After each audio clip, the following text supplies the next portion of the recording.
Welcome to Learn English Story YouTube channel. Was born into a rich and important family in Tyrone, Ireland. I was the younger of two daughters, and we were the only children. My sister was 6 years older than me, so we didn't play much together. When I was young, and I was only 12 years old when she got married, I remember the day of her wedding well. Many people came, all of them laughing, singing, and happy. But I felt sad when my sister left with her new husband, Mr. Carew. She was always very nice to me, nicer than my mother. And so I cried when she went away to her new home in Dublin. My mother and father didn't love me. They wanted sons and were not very interested in me. About a year after my sister got married, a letter arrived from Mr. Carew. He said that my sister was ill and that she wanted to come home to Tyrone and stay with us, to be with her family. I was sad that she was ill, but also very happy about her visit. They're leaving Dublin on Sunday, my father told me, and they're arriving here on Tuesday evening. Tuesday came, and it was a very long day. Hour after hour came and went, and I listened all the time for my sister and her husband. Now the sky was dark, and soon it was midnight, but I couldn't sleep. I listened and waited. Suddenly, at about 1 o'clock in the morning, I heard a noise far away. I ran out of my bedroom and down to the living room. They're here, they're here. I called to my father, and we quickly opened the front door to see better. We waited there for a few minutes, and we heard the noise again, somebody crying far away in the night, but we saw nothing. There were no lights and no people there. We went outside, waiting to say hello and to help my sister with her bags. But nobody was there. Nobody came. I looked at my father, and he looked at me. We didn't understand. "I know I heard a noise," he said. "Yes," I answered.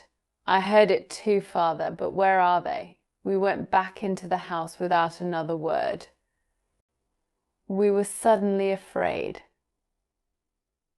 The next day, a man arrived and told us that my sister was dead. On Sunday, she felt very ill. On Monday, she was worse. And on Tuesday, at about 1 o'clock in the morning, she died at the same time that we were outside the house. In the night, waiting for her, I never forgot that night. For the next 2 years, I was very sad. You could say that I stopped living. I didn't want to do anything or speak to anyone. Mr. Carew soon married another young woman in Dublin, and I felt angry that he forgot my sister so quickly. I was now the only child of a rich and important family, so before I was 14 years old, men started to visit our home. They wanted to meet me and perhaps to marry me, but I didn't like any of these men, and I thought I was too young to be married. When I was 16, my mother took me to Dublin. "Dublin is a big city," she said. "We're going to meet richer and more interesting men than the ones back home in Tyrone. We can easily find you a good husband in Dublin." In Dublin, I began to be happier. I met a lot of friendly people, and I went dancing every evening. A lot of young men came to speak to me and asked me to dance. I liked talking to them. I started to live and laugh again, and I didn't think about my dead sister all the time. But my mother was not so happy. She wanted me to find a husband quickly. One night before I went to bed, she came into my room and said, "Do you know Lord Glenfallen?" "Oh yes," I answered. "He's that ugly old man from Caerhagila. He's not ugly." "And he's not old, Fanny," my mother said quickly. "He's from a very rich and important family too. And he wants to marry you. He loves you." Loves me. Wants to marry me. "But he's making a mistake, Mother." I said, "I don't love him." I can't marry somebody I don't love." "Think about it, Fanny," my mother answered quietly. "He's a good man, and he wants to marry you. You're a very lucky young woman." My mother left the room, and I sat quietly for a long time. Lord Glenfallen was a nice, friendly man. I thought I didn't love him. No, but I did like him. He always talked about interesting things. I never felt happy at home with my mother and father, but I always felt better when I talked to him the next morning when I saw my mother. I said only one word, "Yes, Lord Glenfallen," and I got married the next spring. And 2 days after our wedding, we said goodbye to my family and left Tyrone. 3 days later, we arrived in Caerhagila, and I saw my husband's beautiful house for the first time. It was near a river, and there were many trees and flowers in the garden. Birds sang in the trees, and the sky was blue. I stood next to him and looked at it all, and I felt very, very happy. "Come, my love," said my husband. "You must come in and meet Martha.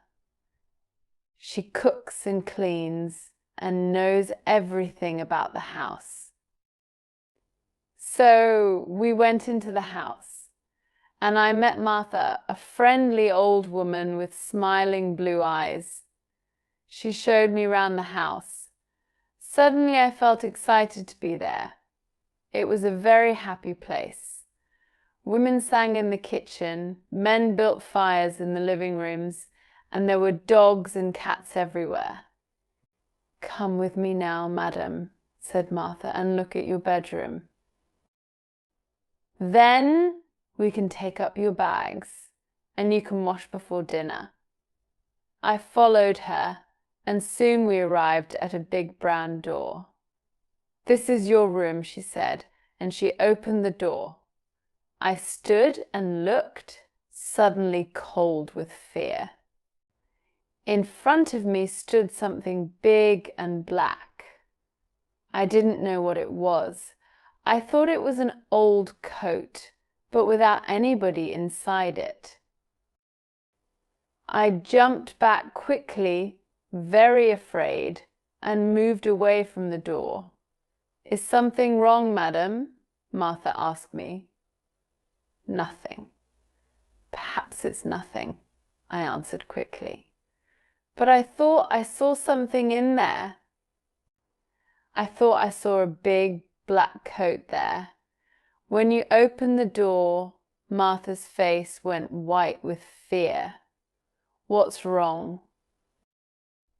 I asked her. "Now, you look frightened. Something bad is going to happen," she said.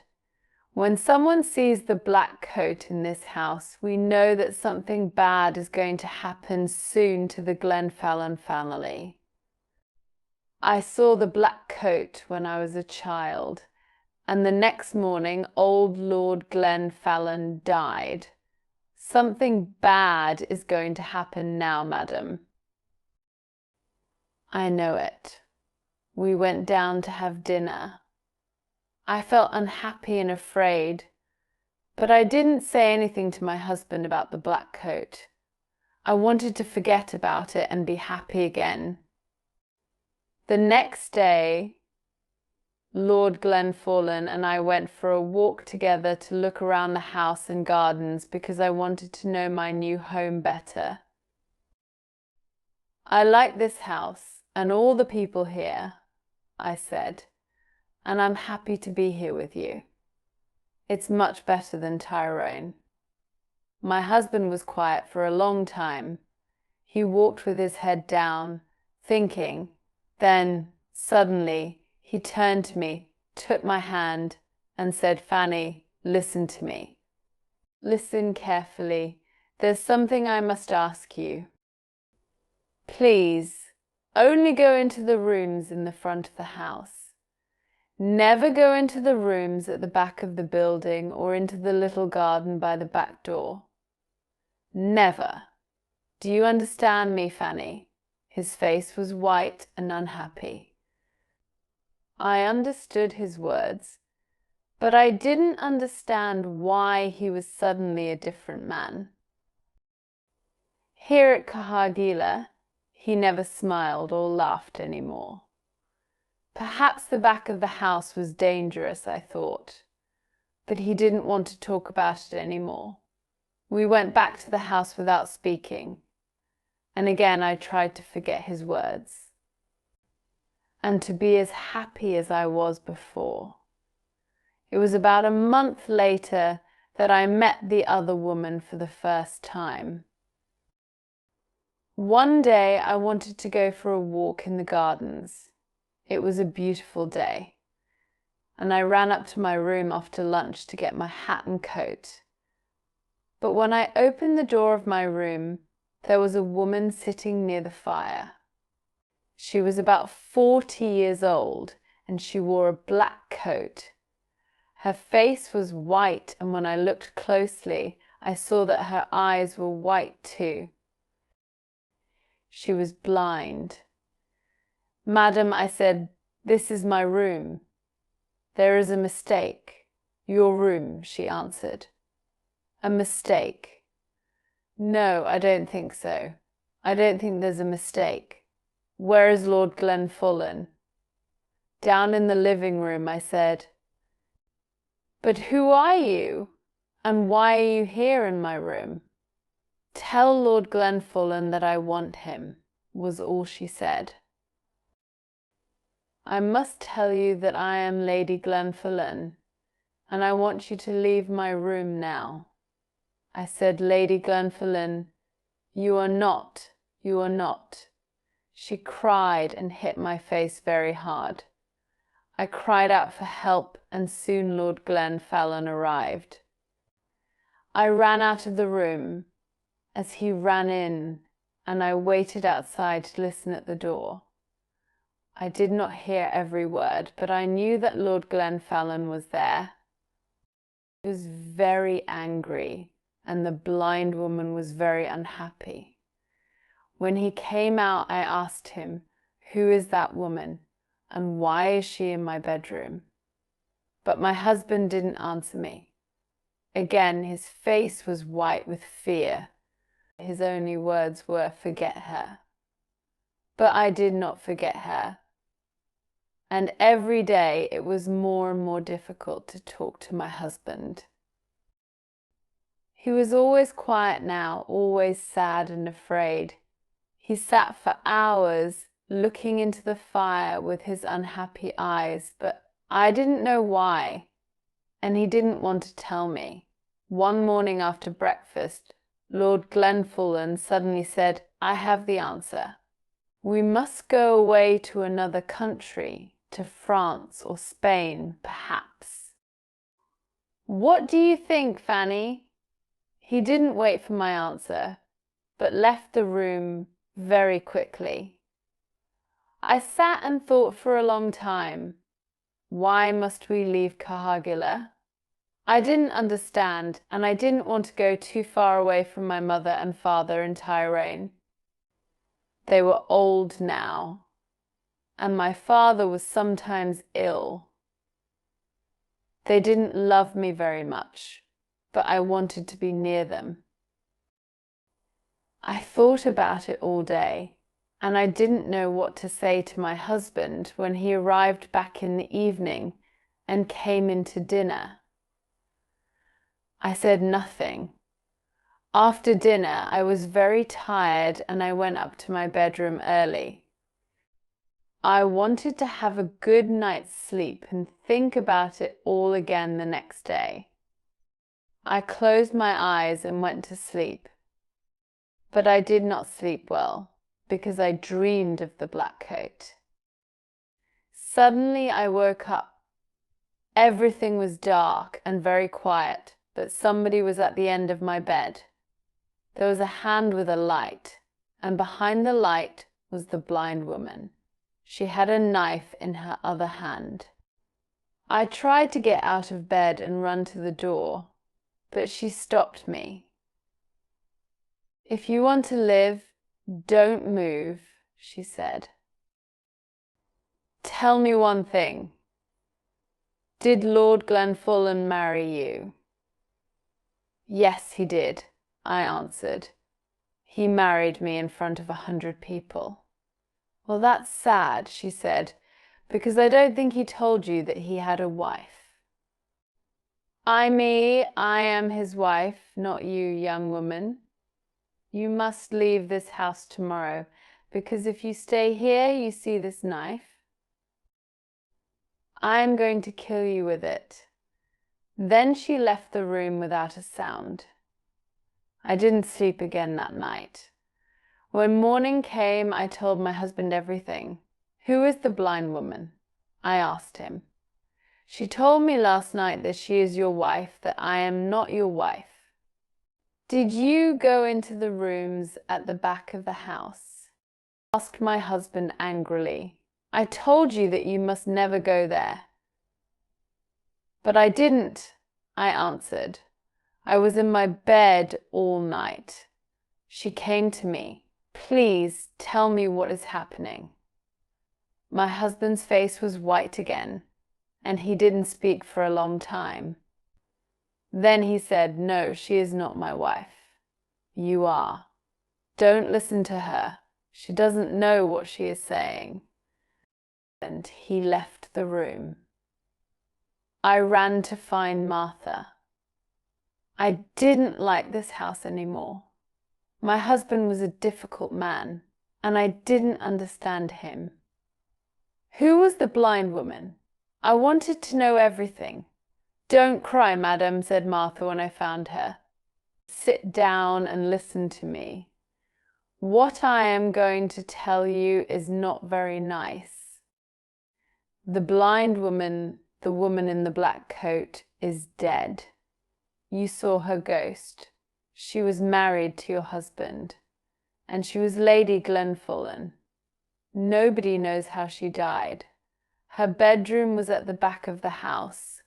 Somebody saw your husband with a knife in his hand on the night she died, but did he kill her? Nobody knows. When we found her, the knife was on the floor next to her, and her eyes. Somebody cut her eyes out after she died. Perhaps he didn't want her to see his other women, his next wife, you." I didn't wait to speak to my husband again. I left that day. I was too afraid to stay another minute at Kajagilla.